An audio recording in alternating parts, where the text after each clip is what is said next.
Athens is growing fast, with new housing developments popping up all over town to meet the demand. While it's good for growth, it's also sparking conversations about affordability and how to preserve the charm of the classic city. Sanford Stadium is at the heart of UGA's campus and home to the Dogs. It's the second largest stadium in Georgia, and it holds over 92,000 people. Law enforcement says staying safe in Athens is all about being aware. Stick to well lit areas at night and always travel with a buddy. And remember, a little caution goes a long way when keeping the classic city safe and fun.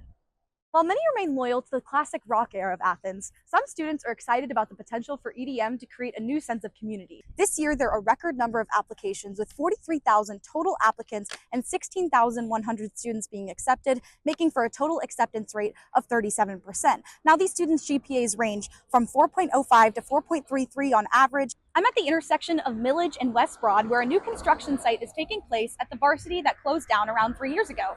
This is supposed to be a mixed-use project consisting of residential, retail, and parking opportunities, and Publix is the anchor tenant for this project, and it will be placed into the shell building.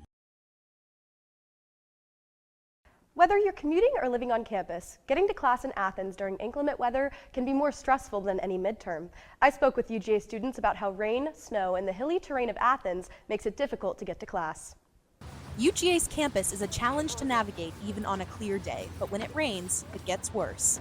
Athens' hilly landscape causes water to rush down in different areas, making it difficult for students to safely get to class. Samantha Fine, a UGA student who often walks to campus, recalls a time when poor weather led to significant delays.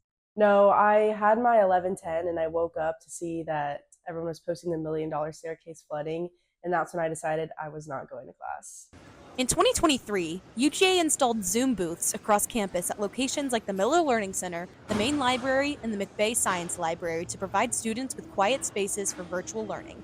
However, during bad weather like the snowstorm in January, when students are unable to make it to campus, these booths are not accessible. Tommy Coates, who relies on both walking and the bus to get around, describes how inclement weather impacts his daily routine. You know, rain's a natural thing, but the buses are absolutely packed when it rains. I can't walk to class. I can't. It's sometimes it's a hazard to even drive to my bus stop. So I'm not a big fan. Very hilly campus. Currently, UGA leaves it up to each professor to decide whether to hold class during weather closures and does not automatically switch to virtual learning, leaving students uncertain about how to proceed. This lack of consistency often leads to confusion, as some students are forced to brave conditions, while others may not be given an alternative to in-person classes. The question remains, should UGA make online learning the standard during weather closures to ensure safety and academic progress? Reporting for Grady News Source, I'm Katie Fryburger.